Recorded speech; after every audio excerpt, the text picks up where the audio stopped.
Across America, 160 million people work, but only a third of them will describe that experience as engaging. Globally, 2 billion people work, and less than 2 in 10 consider it engaging. As a CEO, I find this super unfortunate and totally unnecessary. In the 21st century, work should be more than just an economic exercise. Work should be meaningful to the people who do it. But for that to be the case, the place of work is going to have to change. What kind of change? Well, it turns out the answer surrounds us. It's actually woven into the very fabric of nature itself. And here's how I came to see it. I was walking alone in the Arizona desert at sunset when the moment of clarity I'd been searching for arrived. It came in the form of 5 simple words that just plopped into my head. In nature, power is dispersed. I stopped, surveyed the scene, and began pondering a series of questions. Where's the capital of this desert? Where's the headquarters? Where's the corporate governing center? Where's the CEO? Where are the managers? Where are the supervisors? Which one of these cactus is in charge of all the others? The answer in each case was crystal clear. The leadership power of nature was scattered and diffused, living in all its parts and pieces. And humans, who are a part of nature, not above it, ultimately aspire to organize in this same way. I have a friend who's fond of saying that we all adhere to a belief system, otherwise we don't have a strategy for dealing with a complex world. And my belief system is rooted in 3 dates: 1848, 2010, and 2012. 1848. That's the year our company, Hancock Lumber, began doing business. And I'm the 6th consecutive generation of my family to have the opportunity to serve as the company's CEO. We grow trees, we manufacture lumber, we distribute building materials, and we have 525 people who work at the company as a part of our team. 2010. In 2010, at the peak of the economic housing and mortgage market collapse, I began to have trouble speaking. Turns out I'd acquired a rare voice disorder called spasmodic dysphonia that affects only speech with no known cause and no known cure. When it's hard to talk, you develop strategies for doing less of it. And my primary strategy was to answer a question with a question, thereby putting the conversation right back on the other person. So picture this. Someone would come to me at work because I was the CEO with a question or a problem, and I would respond by saying, "That is a great question. What do you think we should do about it?" what struck me over time, which was not surprising but beautiful, was that people already knew what to do. They didn't actually need a CEO-centric solution to the vast majority of problems and challenges that they faced. They knew what to do. 2012. In 2012, I began traveling to the Pine Ridge Indian Reservation in the southwest corner of South Dakota, a place I've now been over 20 times. Pine Ridge is the largest, most remote, most historic, and today poorest of all the Sioux reservations on the northern plains. It's home to the Oglala Sioux Tribe, and I've heard people there describe their community's journey through modern American history as from first to worst. At Pine Ridge, I met an entire community that felt as if a piece of its voice had been stolen or lost or taken. The combination of these events produced a series of personal learnings. First, from my own voice disorder, I actually understood what it was like to not feel heard. Second, at Pine Ridge, I realized there were lots of ways for humans to lose a piece of their voice in this world.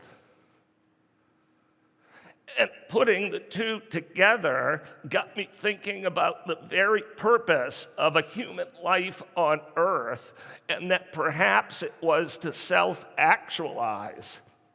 That we were all here just trying to find our own unique, never to be repeated voice.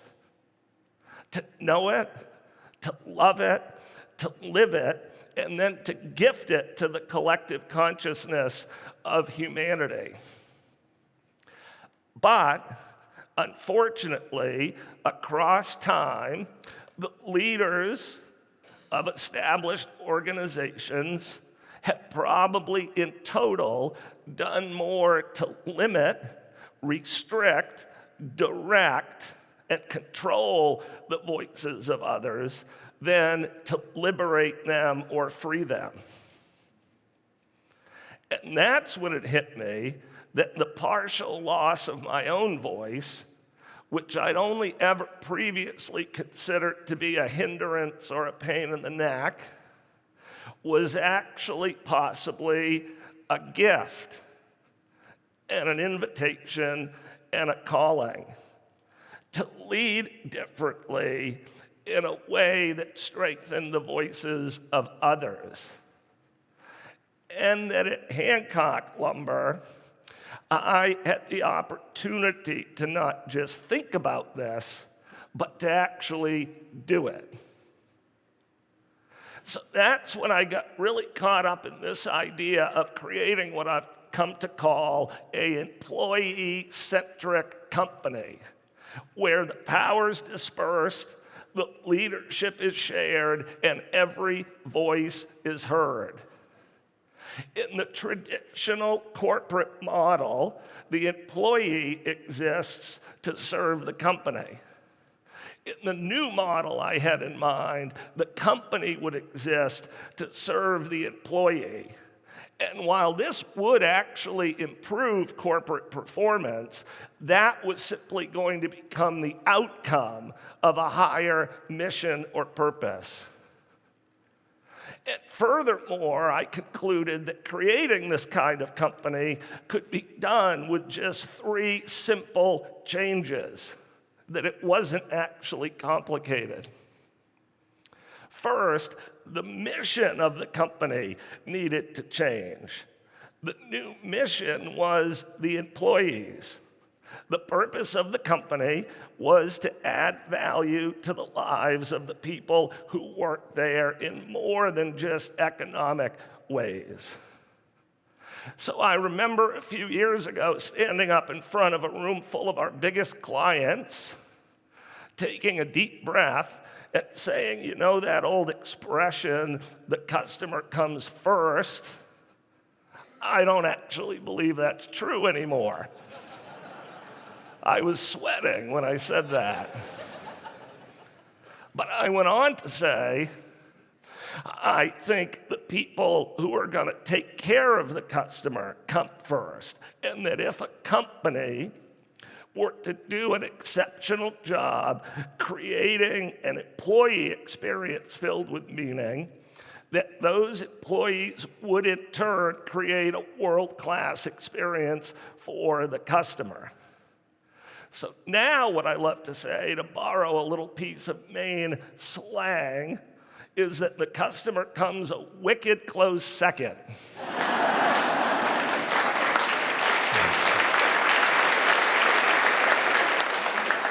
So then we needed a new metric so as to measure how we were doing against our mission, and that metric was simply employee engagement as defined by the people who worked at the company.